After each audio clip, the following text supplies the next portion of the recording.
Good morning, everybody, or good afternoon.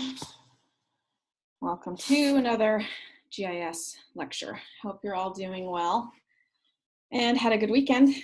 Got some Monterey Bay Aquarium kelp forest on the screen for you to welcome you to another week, and it's almost spring break, so that's good news. So I wanted to share with you just some updates. So we've had to make a lot of changes and to our lives and to class. And so I have modified the syllabus to change some of the assignments and some of the dates. So as it is, we cannot meet for lab and not everyone has access to the software. That the last two labs will be dropped from the grades. They will be voluntary, which means that I am still willing to meet for Zoom during lab to help you with those final two labs if you're interested in working on them, because I think they are really interesting. They can teach you a lot about ArcGIS that we haven't touched on yet, about using some of the tools. And so if you're interested in still continuing on with those, I can be of assistance. But for the grading part of class, those of you that haven't finished Lab 9, please let me know how I can help you wrap that up. If you don't have access to your GPS unit or the Excel spreadsheet you downloaded onto a school computer, I'm happy to offer you an alternate assignment, making a map via Google Maps for Lab 10 then, which will be our last graded lab, which is going to be due April 8th. There is the option to continue with the assignment for Lab 10 using ArcGIS if you have it on your computer and want to do that. Otherwise, I've created an alternate lab where you can use My Maps from Google, or Google Earth, sorry. And so you will be able to do that from any computer just using the internet. And there's instructions on how to create a map based on your own interests. And so those are both posted under the lab assignments for Lab 10. I've also then combined our last two exams. So there will not be a final exam, and I've moved exam 2 back to April 15th. So that one, it's originally exam 2 was 40 points and exam 3 was 40 points. I haven't made it some super giant mega exam. I've combined some of the questions, and so the exam will be worth more than exam 1, but not as much as the two of them combined. So exam 2 is going to be worth 60 points. And we can have some review for that before and basically continue to watch these videos and review the previous lectures to make notes and prepare for that exam, which will be available on Brightspace through the quizzes, just like we did previously. The final project is going to be due April 22nd, which is the last day of instruction. So we won't have anything due finals week. I will post the instructions for that soon, having to make adjustments to what's available for us to complete that assignment. And then because we've dropped the last two labs and adjusted the exam points, the number of points available has changed. So the breakdown of the course grades is going to be out of 400 points instead of 500 points. And so you can see how it breaks down here. I haven't adjusted it in Brightspace yet, but I will. And so the modified syllabus is up on Brightspace as well at the top of the content page under Overview. So you can refer to that, and I will continue to update all the affected information on Brightspace. So keep an eye on that and let me know if you have any questions. I have my Zoom office hours today and Wednesday, which are posted in the announcements. Okay.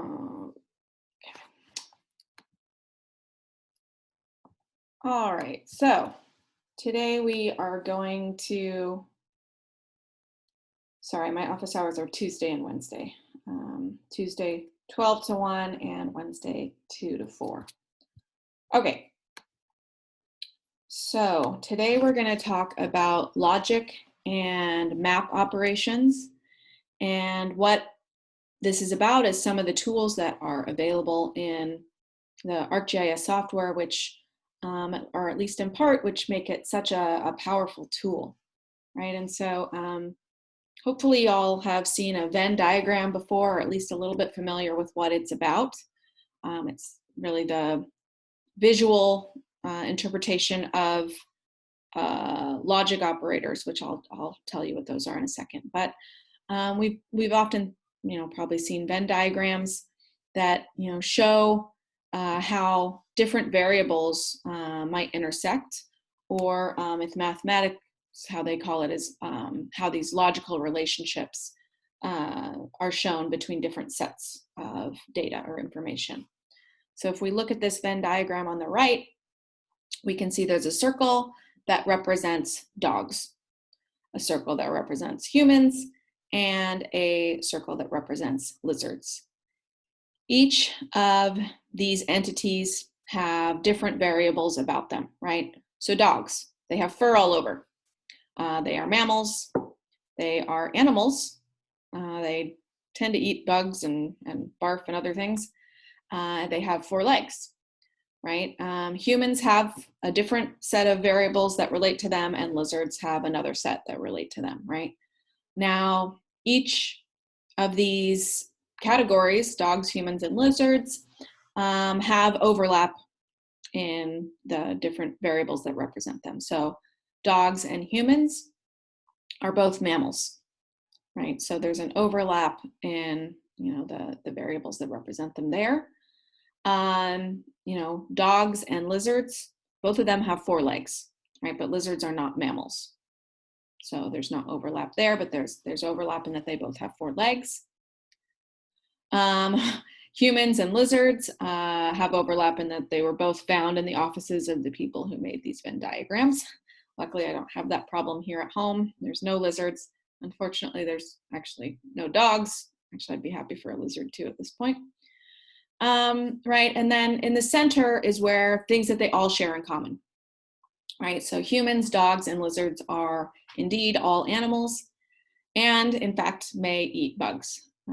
I have not eaten a bug on purpose. Certainly spiders have crawled into my mouth while I'm sleeping, I'm sure.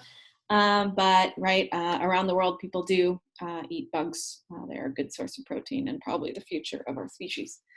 All right, so that Venn diagram is showing things that these categories have in common or don't have in common. And this is just one way to represent that. Here's another example, right, where it's not just about overlap, but some circles might be fully, underneath other circles, right? So some categories are completely subsumed by larger categories. And actually, this is really a useful diagram for understanding the different political relationships in the British Isles, right? So the British Isles encompasses all of these categories within them. Ireland is one of the British Isles and has some things in common, but not all things in common with the United Kingdom, right? So there's the Republic of Ireland, right? All of the south of that island, which is separate from the United Kingdom, but then Northern Ireland is within the UK, right? So they have overlap there. Within the United Kingdom then is not just Northern Ireland, but Great Britain, right? And Great Britain includes Scotland, England, and Wales, right? So this is actually a really useful diagram because it does get a bit confusing figuring out the whole British system. So these diagrams are useful to visualize how we're categorizing different information.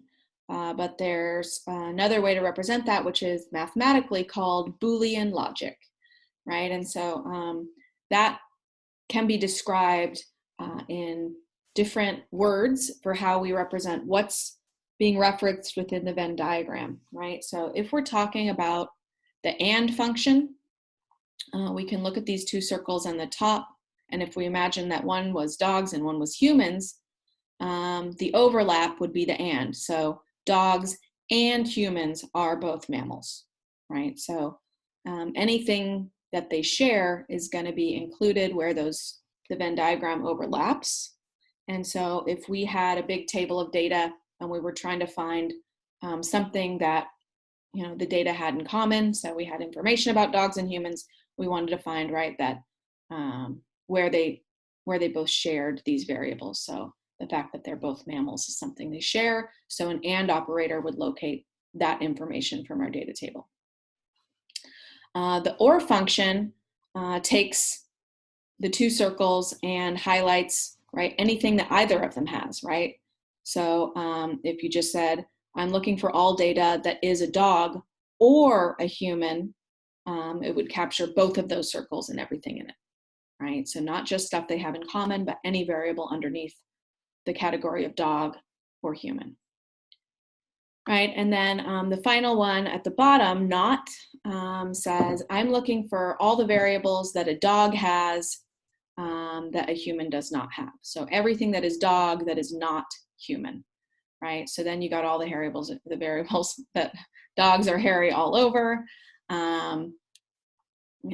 that dogs have tails, right? And so you'd get that stuff, but you wouldn't get the information that dogs are mammals because something that's within that center where the circles overlap, right? So we can imagine these visually. It's also useful to think about how we might use these to get information out of a data table, which is actually something you already did in the hurricane mapping. So I'll show you that in just a second. Right, so people might use these to interrogate data visually or to extract variables from different data, right? So you might be interested in learning about how there is overlap between crime and poverty, right? And probably hunger would be one of the things that leads, that poverty and crime, that lead from poverty to crime. You might look for the intersection of poverty, crime, and gender, right? There's the not operator down here for cats, not dogs. So all the variables of cats that dogs don't have. Or maybe if you're trying to search, information for college or university, right? If you were just trying to find information about colleges, you'd miss a lot of that information that was for schools that are called universities, not colleges, even those are very similar. So you might use the OR operator to find all the information about colleges that also includes information about universities, right? So if I was talking to you, I'd say, I'm really interested in information about colleges and universities, but that logic operator, if I said and in there, would only get places that have college and university in their name or something. So it would just be the overlap when in fact I was interested in information about the full range of both circles. Right, so if you were to look at these diagrams, you should be able to identify which operator is being used, right? So at the upper left, we have the different regions. So the upper right circle is A, the circle on the left is B, and the lower circle is C.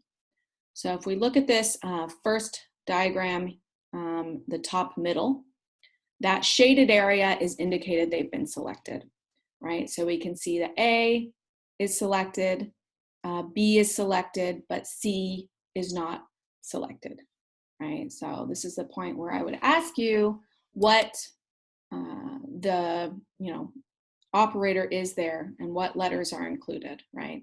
So we can see that B is shaded, A is shaded, C is not shaded. So what does that mean? That means we've used the operator A or B, right? So it's the OR function. It's included all of A and B.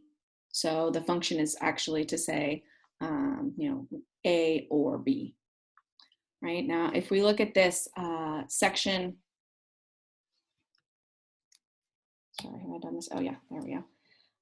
If we look at this image in the upper right, we can see, excuse me, that the overlap for A and the overlap for B is selected, right? So in that case, the function would be A and B, right? And you're going to need to know how to identify these for these.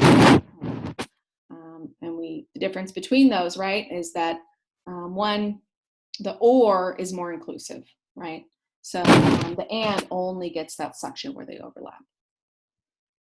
So down here on the lower left, then, we can see that it's just C that's selected, but not all of C, the part of C where A and B are not included. Well, and I just said not, right? So that seems like it's going to be useful. And we can also see that it's kind of the opposite of this one in the upper middle up here, right? So if we were going to say it's the opposite of that one, we'd see that this upper middle one is A or B, right? So this lower left one is not A or B, right? With the parentheses around it, which would actually make it mathematically correct. The lower middle one then, right, is the opposite of the upper right. So it's not A and B. And then the final one would be A and B or C, right? And there's actually a couple different ways you could write that and still get the right answer, right? So you've actually done this before when you were trying to find the names of the hurricanes and you were trying to look for any hurricane that was named X or Y, right? And you didn't say any hurricane that was named X and Y because no hurricane has two names, right? Right, so you did this in the SQL window, right, which is the structured query language. And it gives you all sorts of ways that you can type this out mathematically, where you can say, I'm looking for data where all the numerical value is greater than, where it's less than, where it's between two sets of data, or it's exactly equal to something. Right, and so that's useful for numerical data. If you were looking for text data, like the name of something, you'd probably say, you know, I'm looking for a hurricane whose name equals Katrina, right? And so you can use either the Boolean operation of and, not, or you can use the equations that you'd use in a mathematical operator, like the set logic here, right? So these are just the types of, you know, values that you would type into the SQL window like you did when you selected the hurricanes, right? So all hurricanes, you're trying to get Katrina and Emily, so name equals Emily or name equals Katrina, right? And if you had the and there, right, you'd have a problem because there was no hurricane named Emily Katrina, right? The or function gives you both of those, right? And so this is really useful, especially if you have a large data set and you're trying to pull out just a few variables, or you're trying to find a whole set of data that's between, you know, 0 and 10 or something like that, right? And so this was the SQL window that you used, right? And you defined the definition query, right? So name, it's telling you which column of information you're getting data from, right? So you had a column of all the names of the hurricanes, right? So name equals Katrina or name equals Emily, right? And so in that query builder, it gives you all the different header names for the columns of data that you have, right? So you could also be looking for year. So all the hurricanes that occurred in the year 2015, you would say, you know, set up a query for year equals 2015. You could also set up a query for, I'm looking for all the hurricanes between the year of 2010 and 2015.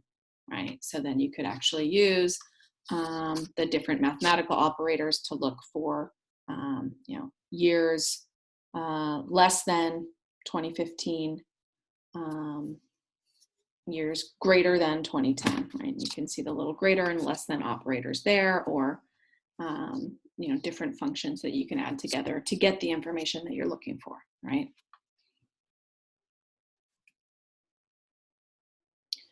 Right, so these can be combined in different ways to query different sets of data and ask questions about it, right? So the first example where you might be looking for, students, and you have students that have, all this information of, what classes they're taking, what grades they're getting, and we have all this data, the registrar has all this data about our students, and so maybe you're trying to find a certain subset of students, maybe you're looking for all the students that are going to get the President's Award or whatever those are, right? So where the grade is greater than 3.0 and their grade equals an A in a specific class. So this one selects students that satisfy both conditions, right? That and function means they have to have both of those in common.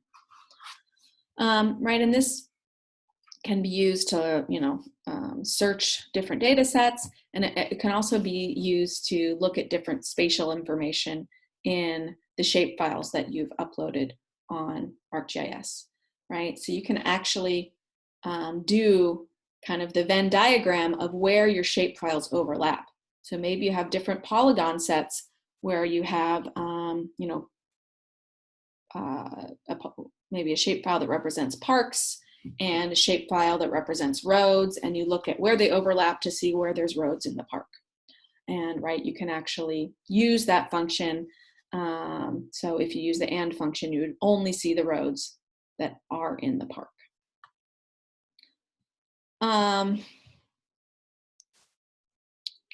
Right, so GIS, using that spatial operator in GIS can actually give you kind of that version of a Venn diagram of your different shape files.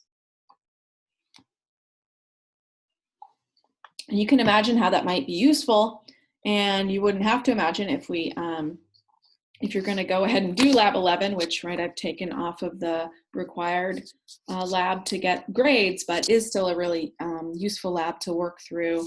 It's a real challenge and uses some of these different operators to do pretty cool stuff, right? So, labs 10, 11, and 12 are all, different sections of the same lab. You're working on the same project, but we're not going to get to complete those, right? But it's about emergency mapping, right? So this yellow line with the black dot in the middle is representing some kind of incident, like a spill, a chemical spill, a truck spilled chemicals on an on-ramp to a freeway, right? And so then you have to look up what the evacuation zone is for that chemical, right? So there's some kind of set response to a spill of this kind. And then you create a buffer zone, right? So the light pink is the zone you would create. That is the area everyone needs to be evacuated from. And the red area is, the area where you want to reduce the amount of traffic people. Right, so you could create a buffer zone. There's a buffer tool in the toolbox of ArcGIS where you look up, right, make a circle the distance 5 miles from this point, and it creates that circle. Right, so you create the buffer zone, and then you can select, you have a table of all the different information about buildings in the whole town. But you can select all the buildings that are considered single-family residences in the town. But then you can select buildings that are single-family residences and fall within the buffer zones. Then those are the number of homes that need to be evacuated within that light pink area, right? Because it overlaps with the evacuation zone, right? And so you can select the information based on the type of home and where it lies, because it intersects with this buffer, right? So that's super powerful to be able to do that with a couple of swipes of a mouse to identify all the houses, and then you can calculate how many people on average live within each house, and then imagine how many people you might need to evacuate and how to do that, right? There's another part of Lab 11 where then you identify schools that are outside of the evacuation zone that can be designated as evacuation points, right? So you can select all buildings that are identified as schools that are outside the buffer zone and still within, a couple miles of the buffer zone. So it's the closest schools available, right? So that makes this really powerful, and you can imagine how you might use these Boolean operators to select different data sets or data subsets based on their spatial overlap with other shapefiles.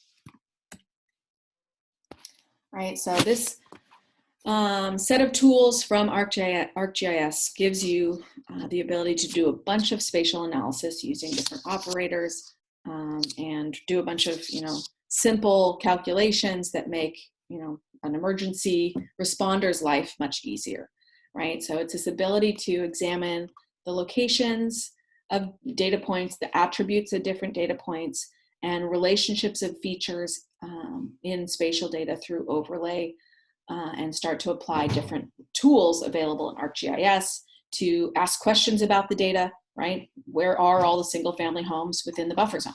That's the question you can ask using the logic that you've set up.